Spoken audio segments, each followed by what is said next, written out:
बहुत ही दुखद बात है कि अप्रैल 1951 में जवाहरलाल नेहरू जी पाकिस्तान के तत्कालीन प्रधानमंत्री को पत्र लिखते हैं।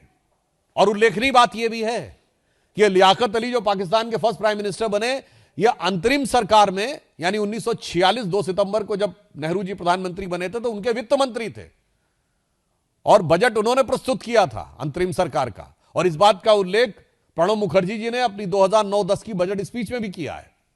उनके लिए लिखते हैं माई डियर नवाबजादे, यानी वो डियर भी हैं और नवाबजादे भी हैं।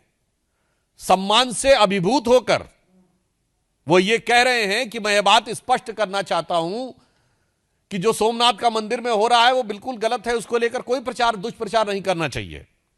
और इसके अलावा उसमें एक लाइन वो कह रहे हैं जो मैं आपके सामने रिपीट करना चाहता हूं, the story of the gates of Somnath temple being brought back to India from Afghanistan is completely false and there is not an atom of truth in it.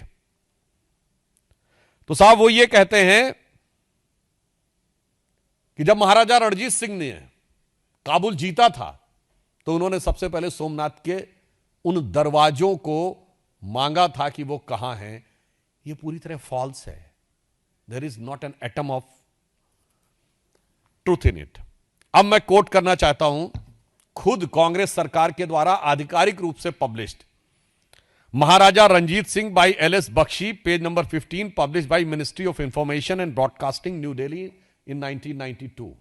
सरकार कह रही है कि Ranjit Singh made no distinction between the Hindus and Sikhs among there subject when the combined forces of east India company and Ranjit Singh defeated Shah सुजा इन काबुल। आगे ध्यान दीजिएगा, जब उन्होंने काबुल को कैप्चर किया, one of the term inserted by Ranjit Singh ji in the treaty that followed was the doors of Somnath temple plundered by Mahmud Ghazni should be returned to India। अब महाराजा रणजीत सिंह सही हैं या पंडित जवाहरलाल नेहरू जो लियाकत अली की खिदमत में उनकी मिजाज पुरसी में लगे हुए हैं, वो सच बोल रहे हैं या भारत सरकार के द्वारा 1992 में इंफॉर्मेशन ब्रॉडकास्टिंग मिनिस्ट्री के द्वारा पब्लिश्ड बात सत्य है। यहां पर विषय यह नहीं है, यहां विषय यह है उसकी आज की प्रासंगिकता क्या है, यह भी आपको समझने की आवश्यकता है।